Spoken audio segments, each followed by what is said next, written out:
தமிழகத்தில் இன்று ஒரே நாளில் கொரோனா பாதித்தவர்களினுடைய எண்ணிக்கை விவரங்கள் தற்போது வெளியிடப்பட்டிருக்கின்றன.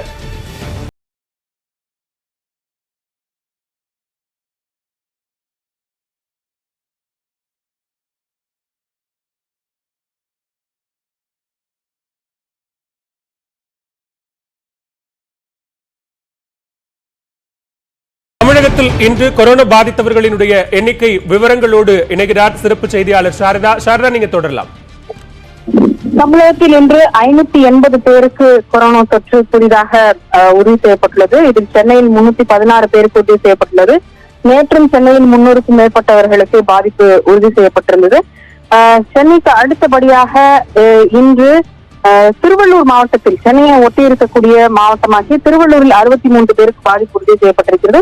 மேலும் விழுப்புரத்தில் 45 பேர், கடலூரில் 32 பேர் என இவர்களுக்கு பாதிப்பு உறுதி செய்யப்பட்டிருக்கிறது. கடலூர், விழுப்புரத்தில் ஏற்கனவே தொடர்ந்து பாதிப்புகள் அதிகரித்து வருவதை நாம் பார்த்தோம். அந்த வகையில் அந்த மாவட்டங்களில் பாதிப்பு அதிகமாக இருக்கிறது. அரியலூர் மாவட்டத்தில் நேற்று அதிகபட்சமாக 188 பேருக்கு பாதிப்பு உறுதி செய்யப்பட்டது. ஆனால் இன்று அந்த மாவட்டத்தில் 24 பேருக்கு தான் பாதிப்பு என்பது உறுதி செய்யப்பட்டிருக்கிறது. இதற்கு அடுத்தபடியாக ஆக்டிவ் கேசஸ் நிலவரத்தை பார்த்தோமானால் சென்னையில் தான் அதிகமான ஆக்டிவ் கேசஸ் மருத்துவமனையில் இருப்பவர்கள் இருக்கிறார்கள். 2281 பேர் மருத்துவமனையில் இருக்கிறார்கள். இந்த பட்டியலில் சென்னைக்கு அடுத்தபடியாக தற்பொழுது அரியலூர் மாவட்டம் தான் இருக்கிறது. இதற்கு முன்பாக அரியலூர் மாவட்டத்தில் வெறும் 34 பாதிப்புகளை மட்டுமே கொண்ட மாவட்டமாக இருந்தது.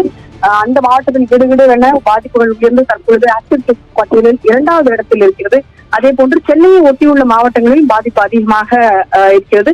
செங்கல்பட்டில் 106 பேர் மற்றும் திருவள்ளூரிலும் அதே போன்று 141 பேர் என்று புதிதாக இந்த மாவட்டங்களில் தொடர்ச்சியாக பாதிப்புகள் அதிகரித்து வந்தாலும் கடந்த சில நாட்களாக குறைவாக இருந்தது.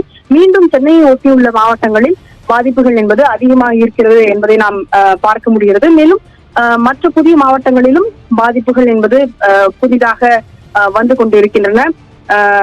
கடந்த சில நாட்களுக்கு முன்பு வரை மற்ற மாவட்டங்களில் பாதிப்பு இல்லாமல் இருந்தது. ஆனால் 2-3 நாட்களாக சென்னையை தவிர பிற மாவட்டங்கள், வடக்கு மற்றும் தென் மாவட்டங்களிலும் பாதிப்பு அதிகமாக இருப்பதை நாம் பார்க்க முடிகிறது.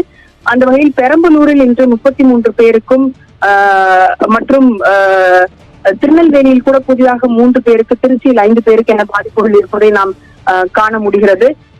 கோயம்பேடு மார்க்கெட் காரணமாக இந்த பாதிப்புகள் அதிகரித்து வருவதை நாம் பார்க்க முடிகிறது. எனினும் நேற்றைய எண்ணிக்கையை விட இன்று சற்று குறைவாக இருந்தாலும் கூட சென்னையில் தொடர்ச்சியாக இது அதிகரித்து வருகிறது என்பதை காண முடிகிறது. 2 பேர் இன்று உயிரிழந்திருக்கிறார்கள். ஒருவர் கீழ்ப்பாக்கம் மருத்துவமனையிலும் மற்றொரு ராஜீவ்காந்தி மருத்துவமனையிலும் உயிரிழந்திருக்கிறார்கள்.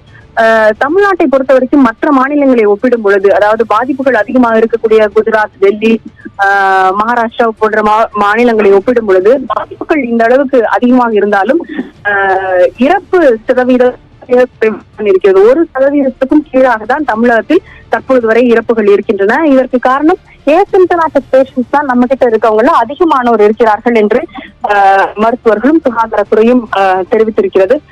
சென்னையை பொறுத்த வரைக்கும் 100ல் 80% ஐசிம்டமேட்டிக்காக தான் இருக்கிறாங்க அப்படின்னும் கூறுகிறார்கள். எனவேதான் இவர்கள் தொடர்ந்து மருத்துவமனையிலிருந்து மற்ற இடங்களுக்கு மாற்றப்படுகிறார்கள் என்பதை நாம் பார்க்க முடிகிறது. இடவசதி மருத்துவமனைகளில் இல்லாததன் காரணமாக கோவிட் கேர் சென்டர்ஸ் என்று அமைக்கப்பட்டிருக்கக்கூடிய கல்லூரிகள் மற்றும் சென்னையில் வர்த்தக மையத்தில் அமைக்கப்பட்டிருக்கக்கூடிய இந்த மையங்களுக்கு நோயாளிகள் அனுப்பப்பட்டிருக்கிறார்கள். சென்னையில் தற்பொழுது வரை 543 பேர் இந்த மருத்துவமனைகளிலிருந்து கொரோனா நோயாளிகள் வேறு இடங்களுக்கு மாற்றப்பட்டிருக்கிறார்கள் என்பதையும் நாம் பார்க்க முடிகிறது.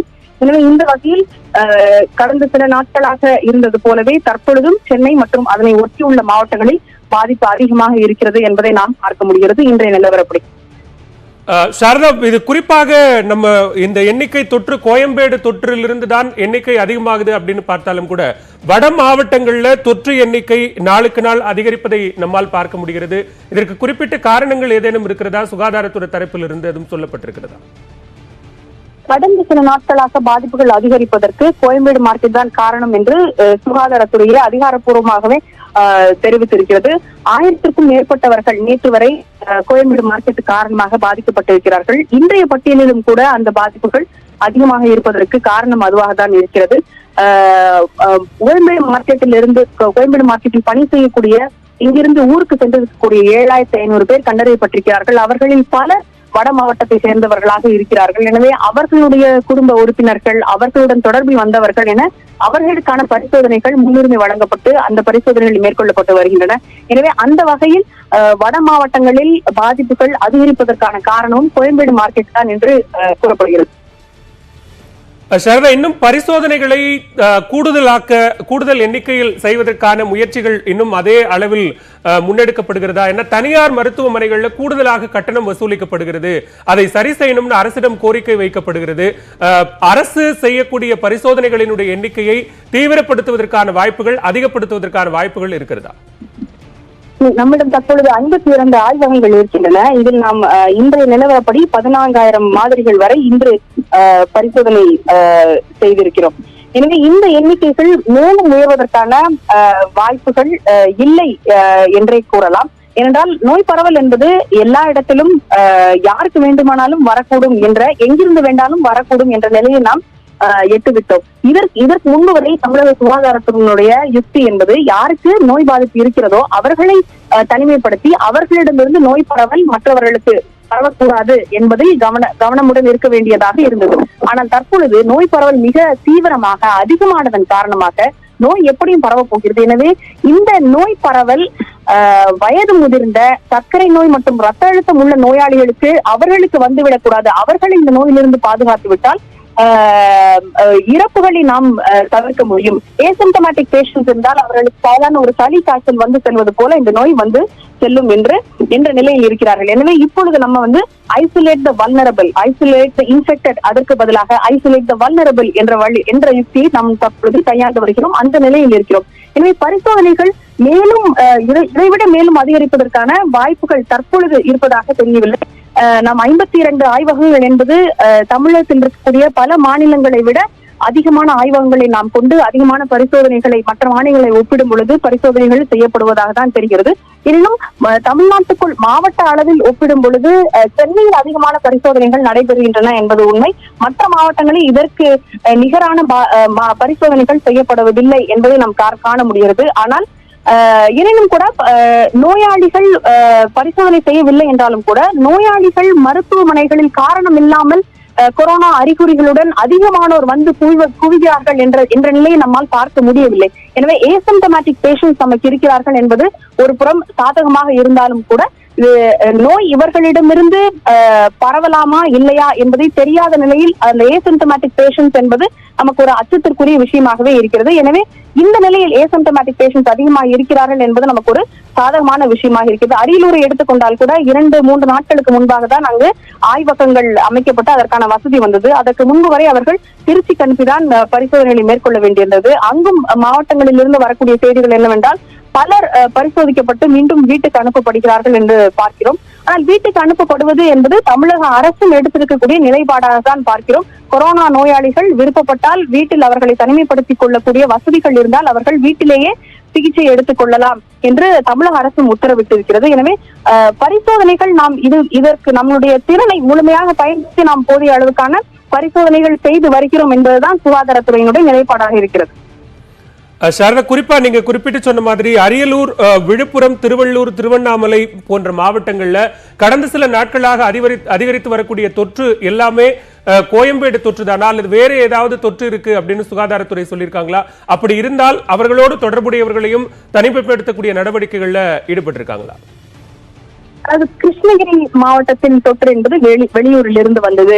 வேலூரில் 1-2 தொற்றுகள் வேறு இடங்களில் இருந்து வந்தது. இவற்றை தவிர பெரும்பாலான தொற்றுகள் நீங்கள் குறிப்பிட்ட இந்த மாவட்டங்களில் எல்லாம் கோயம்பேடு காரணமாக தான் இந்த தொற்றுகள் வந்திருக்கின்றன என்றுதான் சுகாதாரத்துறை கூறுகிறது.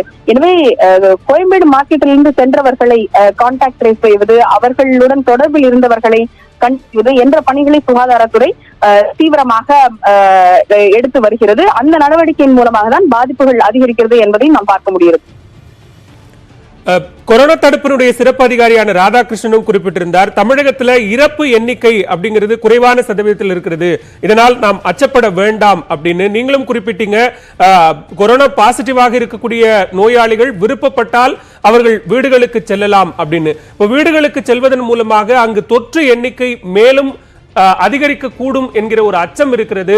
அந்த அச்சம் தேவையில்லையா? இது தொடர்பாக சுகாதாரத்துறை சொல்லக்கூடிய விளக்கம் என்ன? வீடுகளுக்கு அவர்கள் செல்லும் பொழுது அவர்கள் என்ன மாதிரியான நடைமுறையை கடைபிடிக்க வேண்டும் என்று தமிழக அரசு தெளிவாக குறிப்பிட்டிருக்கிறது. மேலும் மருத்துவமனைகளில் இருந்தும் அவர்கள் என்ன அறிவுறுத்தல்களை எப்படி இருந்து கொள்ள வேண்டும் என்பதற்கான கண்காணிப்பை மருத்துவமனைகளும் செய்கின்றன. அதாவது அந்த நோயாளி தனி அறையில் தனி கழிப்பறையுடன் இந்த வசதிகள் இருந்து உங்களால் வீட்டுக்கு செல்ல முடியுமா என்று கேட்ட பிறகுதான் அவர்கள் வீட்டுக்கு அனுப்பப்படுகிறார்கள். இந்த வசதிகளுடன் இருப்பவர்கள் தனி அறை தனி கழிப்பறையுடன் அவர்கள் அதனை பயன்படுத்த வேண்டும். அவர்கள் மாஸ்க் அணிந்திருக்க வேண்டும். அவர்களுக்கு கவனிப்பு செலுத்துபவர்கள் மாஸ்க் அணிந்திருக்க வேண்டும். இது மட்டுமல்லாமல் மருத்துவமனையிலிருந்து 3 முறை வீடியோ கால் செய்யப்படும். அந்த வீடியோ காலில் அவர்கள் அதே அறையில் தான் தினமும் இருக்கிறார்களா என்பது கண்காணிக்கப்படும். அவர்களுக்கு கொடுக்கப்பட்டிருக்கக்கூடிய மாத்திரைகளை அவர்கள் தினமும் உட்கொள்கிறார்களா, காலையிலும் மாலையிலும் மருத்துவமனையிலிருந்து கேட்கக்கூடிய கேள்விகளுக்கு அவர்கள் முறையாக பதிலளிக்க வேண்டும். எனவே இது போன்ற கண்காணிப்பு நடைமுறைகளை வகுத்திருக்கிறது தமிழக சுகாதாரத்துறையும் அரசு மருத்துவமனைகளும். எனவே இதற்கு உட்பட்டு அவர்கள் இருக்கும் பொழுது நோய் பரவலுக்கான வாய்ப்புகள் மிக கம்மி என்று கூறுகிறார்கள். இந்த நோய் எப்படி பரவுகிறது என்பது எல்லோருக்கும் தெரியும். எனவே அதற்கான கவனத்துடன் எச்சரிக்கையுடன் இருக்க வேண்டும். உண்மைதான், வீட்டில் கொரோனா நோயாளி ஒருவர் இருக்கிறார் என்றால் நாம் ஒரு அச்சம் ஏற்படுவது இயல்புதான். ஆனால் இதற்கான முன்னெச்சரிக்கைகளையும் அரசு கூடக்கூடிய இந்த அறிவுறுத்தல்களையும் அவர்கள் தொடர்ந்து கடைபிடித்து வந்தால் அந்த பாதிப்பு மற்றவருக்கு பரவாது என்று தமிழக சுகாதாரத்துறை உறுதியளித்திருக்கிறது. நாம் பார்த்திருக்கிறோம், தமிழகத்தினுடைய 2வது நோயாளி ஓமனில் இருந்து திரும்பியவர். அவர் சில நாட்களுக்கு பிறகுதான் மருத்துவமனைக்கு வந்து பரிசோதனை செய்து தொற்று உறுதி செய்யப்பட்டது. ஆனால் அவரை தவிர அவருடைய வீட்டில் அவருடன் நெருக்கமாக இருந்த குடும்ப உறுப்பினர்கள், அவரது மனைவி உட்பட யாருக்கும் தொற்று ஏற்படவில்லை. எனவே அதுவும் ஏசிம்டமேட்டிக் பேஷண்ட்ஸ் தான் வந்து வீட்டுக்கு அனுப்புறாங்க. எனவே தும்மல், இருமல், சளி இது போன்று அவர்களிடமிருந்து வெளிவராத நிலையில், நீர்த்துவளைகள் வராத நிலையில் இந்த நோய் பரவலுக்கான வாய்ப்புகள் மிக குறைவாக இருக்கும் என்று கூறப்படுகிறது. எனினும் எந்த வகையான கவனத்துடன் அவர்கள் நடக்க வேண்டும் என்பது குறித்தான அறிவுறுத்தல்கள் வழங்கப்படுகிறது. அதனை கடைபிடிக்க வேண்டும் என்று தமிழக சுகாதாரத்துறையும் அரசு மருத்துவமனைகளும் கூறுகின்றன. சாரதா, இன்றைய அறிக்கையில மிக விளக்கமாக குறிப்பிடப்பட்டிருக்கக்கூடிய இன்னொரு விஷயம், வயது வரம்பின் வித்தியாசத்தினுடைய அடிப்படையில் பாதிக்கப்பட்டோருடைய எண்ணிக்கை விவரமா கொடுத்திருக்காங்க. அதுல 13 60 வயதுக்கு உட்பட்டவர்களினுடைய எண்ணிக்கை தான் மிக அதிகமாக கொரோனாவால் பாதிக்கப்பட்டவர்களினுடைய எண்ணிக்கையாக இருக்கிறது. இதற்கு முன்னதாக தொடக்கத்திலிருந்தே சொல்லப்பட்டது 60 வயதுக்கு மேற்பட்டவர்கள் தான் மிக எளிமையாக தொற்றுக்கு ஆளாவார்கள் அப்படிங்கிற ஒரு சூழல் இருந்தது. ஆனா 13 60 வயதுக்கு உட்பட்டவர்கள் தான் மிக அதிக எண்ணிக்கையிலாக கொரோனா பாதிப்புக்கு ஆளாகி இருக்கிறார்கள்.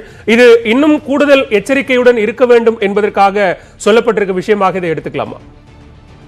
ஆமாம், அதாவது எளிதில் நோய் தொற்றுக்கு ஆளாகக்கூடியவர்கள், நோய் தொற்று ஏற்பட்டால் அதற்கான தீவிர கான்சிக்வன்சஸ் எதிர்கொள்ள வேண்டியவர்கள் 60 வயதுக்கு மேற்பட்டவர்களாக தான் இருக்கிறார்கள். உலகம் முழுவதும் நமக்கு கிடைத்திருக்கக்கூடிய அனுபவம் அதுவாக தான் இருக்கிறது.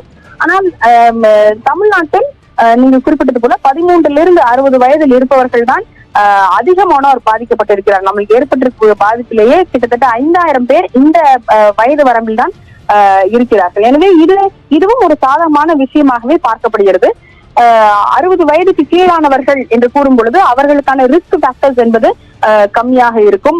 மற்ற நோய்கள், அவருக்கு கொரோனா தவிர மற்ற நோய்கள் அவர்களுக்கு இருக்காது. எனவே அவர்களுக்கு சிகிச்சை அளித்து குணமடைவது என்பது ஒரு மற்றவர்களை விட 60 வயதுக்கு மேலானவர்களை விட இவர்களுக்கு சிகிச்சை அளிப்பது என்பது ஒரு அவ்வளவு சவாலான காரியமாக இருக்காது. எனவே தமிழகத்தில் இந்த நிலவரம் இப்படி இருக்கிறது என்பது ஒரு சாதகமான விஷயமாகவே பார்க்கப்படுகிறது. இன்னும் அந்த தமிழகத்தினுடைய இறப்புகளை பார்த்தோமானால் 60 வயதுக்கு கீழ் இருப்பவர்களுடைய இறப்பு என்பது அதிகமாக இருக்கிறது. 37 பேரில் 60 வயது கீழானவர்கள் அதிகமானவர்கள் உயிரிழந்திருக்கிறார்கள். எனவே நாம் அதையும் கவனத்தில் எடுத்துக்கொண்டு உரிய எச்சரிக்கையுடன் இருக்க வேண்டும் என்பதையும் நாம் கவனத்தில் எடுத்துக்கொள்ள வேண்டும். சாரதா, இப்போ தொற்று பாதிப்புகளினுடைய எண்ணிக்கை அதிகமாகிறது. அரசு ஏற்கனவே திட்டமிட்டு வைத்திருந்த, உதாரணத்திற்கு நந்தம்பாக்கம் வர்த்தக மையம், பல்வேறு பள்ளி கல்லூரிகளினுடைய கட்டிடங்கள், சமூக நல கூடங்களினுடைய கட்டிடங்கள்ல கூடுதலாக படுக்கைகள் அமைக்கப்பட்டு அங்கு தொற்று பாதித்தவர்களை வைத்து கண்காணிப்பது மாதிரியான ஒரு திட்டம் இருந்தது. அந்த திட்டம் செயல்படுத்துவதற்கான வாய்ப்புகள் இருக்கிறதா? என்ன நிலைமை? தற்பொழுது சென்னையில் தான் இப்படி நோயாளிகளை வேறு இடங்களுக்கு மாற்றி வருகிறார்கள் என்பதை நாம் பார்த்து வருகிறோம். மற்ற மாவட்டங்களிலும் கூட பள்ளிகள் மற்ற இடங்களை கேட்டு அங்கு இந்த கொரோனா மையங்கள் அமைக்கப்படுகின்றன. சென்னையை பொறுத்த வரைக்கும் இது போன்று 10 மையங்கள் அமைக்கப்பட்டுள்ளன. நந்தமக்கம் வர்த்தக மையம், டிஜி வைஷ்ணவ கல்லூரி, லயோலா கல்லூரி மற்றும் தண்டையார்பேட்டையில் ஒரு மருத்துவமனை என இது போன்று 10 மையங்கள் அமைக்கப்பட்டிருக்கின்றன. இதில் 3500 படுக்கைகள் இருக்கின்றன. இதுவரை நமக்கு 543 பேர் அரசு மருத்துவமனைகளிலிருந்து இடமாற்றப்பட்டிருக்கிறார்கள். இந்த மருத்துவ மையங்களில் அடிப்படை மருத்துவ வசதிகள் இருக்கும். 2 செவிலியர்கள், 2 மருத்துவர்கள், அவசரத்துக்கு தேவைப்பட்டால் ஒரு ஆம்புலன்ஸ் மற்றும் ஐவி ஃப்ளூயிட் செலுத்துவதற்கான வசதிகள் என அடிப்படையான மருத்துவ வசதிகள் இங்கே இருக்கும். ஏசிம்டமேட்டிக், அதாவது அறிகுறிகள் இல்லாத திடகாத்திரமாக இருக்கக்கூடிய கொரோனா தவிர வேற எந்த பாதிப்புகளும் உடலில் இல்லாத நோயாளிகள் இந்த இடங்களுக்கு மாற்றப்பட்டு அங்கு அவர்களுடைய உடல்நிலையானது கண்காணிக்கப்பட்டு வருகிறது. சென்னையில் மருத்துவ நோயாளிகளினுடைய எண்ணிக்கை அதிகரிப்பதன் காரணமாக தீவிர சிகிச்சை தேவைப்படுபவர்கள் வந்தால் அவர்களுக்கு முன்னுரிமை அளிக்க வேண்டும் என்பதன் காரணமாக இந்த ஏற்பாடு சென்னையில் ஏற்படுத்தப்பட்டு நோயாளிகள் வேறு இடங்களுக்கு மாற்றப்பட்டு வருகிறார்கள். இதில் 24 பேர் மட்டும் வீட்டுக்கும் அனுப்பப்பட்டிருக்கிறார்கள். அரசு உத்தரவின் பேரில் நோயாளிகளுடைய விருப்பத்தின் பேரில் 24 பேர் வீட்டுக்கு அனுப்பப்பட்டிருக்கிறார்கள். பெரும்பாலானவர்கள் இந்த கொரோனா அரசு மையங்களுக்கு தான் மாற்றப்பட்டிருக்கிறார்கள். சாரதா, இன்றைய நிலவரத்தினுடைய அடிப்படையில் தொற்று பாதித்த அதிக மாவட்டங்களினுடைய எண்ணிக்கையை மீண்டும் ஒரு முறை பதிவு செய்யலாமா?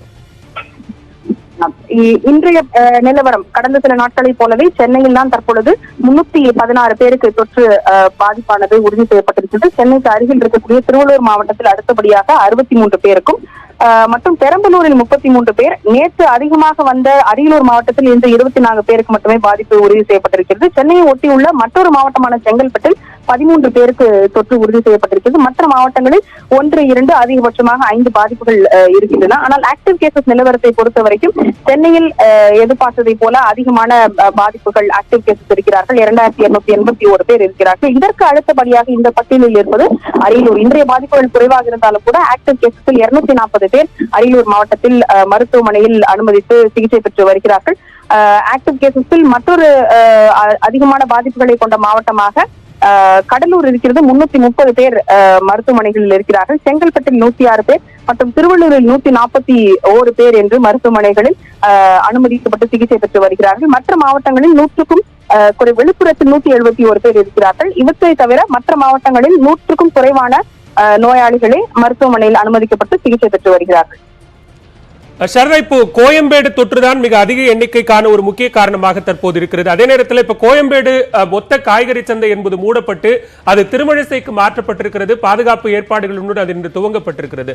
அதே நேரத்தில் மீண்டுமாக வியாபாரிகளும் பொதுமக்களும் அல்லது சில்லறை வியாபாரிகளும் அங்கு வரக்கூடிய நேரத்தில் அங்கும் ஒரு தொற்று மையமாக அது மாறிவிடக் கூடாது என்பதற்காக சுகாதாரத்துறை தரப்பிலிருந்து எடுக்கப்படக்கூடிய நடவடிக்கைகள் என்ன? அதாவது அனைத்து வியாபாரிகளையுமே பரிசோதிப்பது என்ற நிலையை எடுத்து அனைத்து வியாபாரிகளையும் அவர்கள் பரிசோதித்து அல்லது பரிசோதனை தேவைப்படாத வியாபாரிகள் அறிகுறிகள் இல்லாமல் இருந்தால் அவர்களையும் தனிமைப்படுத்துவது என்ற முயற்சியை எடுத்திருக்கிறார்கள். தமிழக அரசும் சென்னை மாநகராட்சியும் சரி ஒரு பொது அறிவிப்பையும் விட்டிருக்கிறார்கள். வியாபாரிகளும் பொதுமக்களும் கூட கோயம்பேடு சென்று வந்திருந்தால் அவர்கள் தாங்களாகவே முன்வந்து இந்த பரிசோதனைகளை அவர்கள் செய்து கொள்ள வேண்டும் என்று கேட்டுக்கொண்டிருக்கிறார்கள். அதன் அடிப்படையிலும் பலர் முன்வந்து பரிசோதனை செய்திருக்கிறார்கள். எனவே யாருக்கு தொற்று இருக்கிறது இல்லை என்பது குறித்த தகவல்கள் நமக்கு நாளுக்கு நாள் தெரிந்து கொண்டிருக்கிறது. கோயம்பேட்டினுடைய தொற்று பரவல் எவ்வளவு தூரம் இருக்கிறது என்பதை நாம் தெரிந்து கொண்டு அதற்கான முன்னெச்சரிக்கை நடவடிக்கைகளையும் எடுத்துக்கொண்டு வருகிறார்கள். எனவே இந்த கடைகள் இங்க இருக்கக்கூடிய இந்த மார்க்கெட் மூடப்பட்டு வேறு இடங்களுக்கு அந்த கடைகள் மாற்றப்பட்டு இருக்கின்றன. நாமும் பார்த்திருப்போம், ஒரு சில இடங்களில் காய்கறிகளுடைய வரத்து குறைவாக இருக்கிறது. எனவே தினமும் இருந்தது போலான அந்த போக்குவரத்து இல்லை என்பதை நாம் காரணமாக தொற்று பரவலை கட்டுப்படுத்த முடியும். எனவே இந்த வகையில் தமிழக அரசும் மாநகராட்சியும் கோயம்பேடிலிருந்து இந்த தொற்று பரவலை கட்டுப்படுத்துவதற்கான நடவடிக்கை. நன்றி சாரதா. தொடர்ந்து இணைப்பில் இருங்க, நம்ம பேசலாம். நம்மோடு மருத்துவர் ராம்கோபால் இணைப்பில் இருக்கிறார். வணக்கம் டாக்டர். இன்றைய தொற்று விகிதம் என்பது சராசரியாக சமீப நாட்களாக அதிகரித்துக் கொண்டே வருகிறது. இந்த அதிகரித்து வருவது என்பது எதை காட்டுகிறது? இது அபாயமானது இல்லையா? எப்படி பார்க்கலாம்? கட்டாயம் நம்பர் ஆஃப் கேசஸ் கூட்டிகிட்டே போயிட்டு இருக்கு, அதுல டவுட்டே இல்லை. அது ஏன்னு கேட்டீங்கன்னா நம்ம லாக்டவுன்ல இருந்து அடுத்த ஸ்டேஜுக்கு மாறிட்டு இருக்கோம். இப்ப இந்த லாக்டவுனோட பர்பஸ் என்னன்னு கேட்டீங்கன்னா, ஒரே டயத்துல பல ஜனங்கள் இந்த நோயோட அட்மிட் ஆனாங்கன்னா நம்ம ஆஸ்பத்திரியில இடம் இருக்காது, நிறைய பேர் இறந்து போறதுக்கு வாய்ப்பு உண்டு.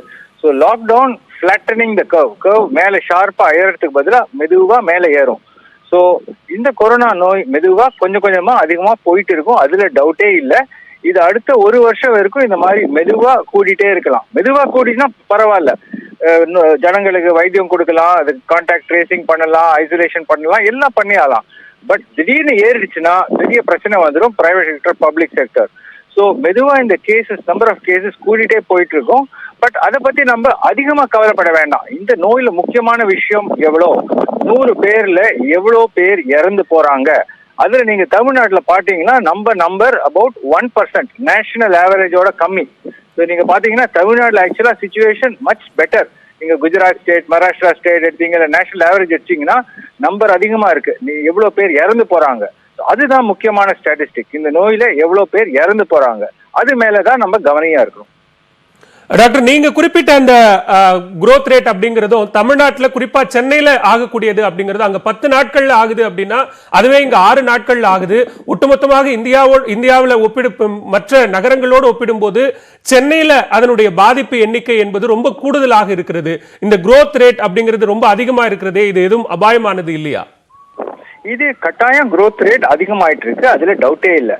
பட் சென்னை இதுல உண்டி இல்லை. நீங்க அகமதாபாத் எடுத்தீங்கன்னா, மும்பை எடுத்தீங்கன்னா அவங்க growth ரேட் கூட எக்கச்சக்கம். என்ன வித்தியாசம், நீங்க சென்னையில எவ்வளோ டெத்ஸ் இருக்குன்னு பாருங்க, இந்த 2 சிட்டியோட ரொம்ப கம்மி.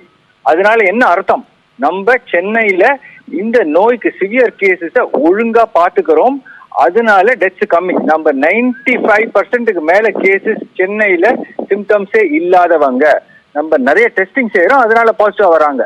நிஜமாவே சிவியர் டிசீஸ், உயிர் போற மாதிரி நோய்கள் ரொம்ப கம்மி. அந்த மாதிரி கேஸ் பாத்தீங்கன்னா ரொம்ப கம்மி. ஸோ ஆக்சுவலா என்ன கேட்டீங்கன்னா, தமிழ்நாட்டுல நம்ம ஒழுங்கா இந்த நோயை வைத்தியம் செய்துட்டு இருக்கோம். ஏன்னா நம்பர் ஆஃப் டெத்ஸ் ரொம்ப கம்மி. அல்டிமேட்லி நம்ம ஜனங்களுக்கு என்ன தேவை, யாரும் இந்த நோயினால இறந்து போக கூடாது. அதை பாத்தீங்கன்னா தமிழ்நாடு ஃபர்ஸ்ட் கிளாஸ் சிச்சுவேஷன்ல இருக்கு. வேற ஸ்டேட்ஸோட கம்பேர் தான் பண்ண முடியும். நீங்க மகாராஷ்டிரா பாத்தீங்கன்னா, குஜராத் பாத்தீங்கன்னா ரொம்ப நம்பர் ஆஃப் டெத்ஸ் அதிகம். ஸோ நம்பர் ஆஃப் டெத்ஸ் தான் முக்கியமான விஷயம் இந்த நோயில.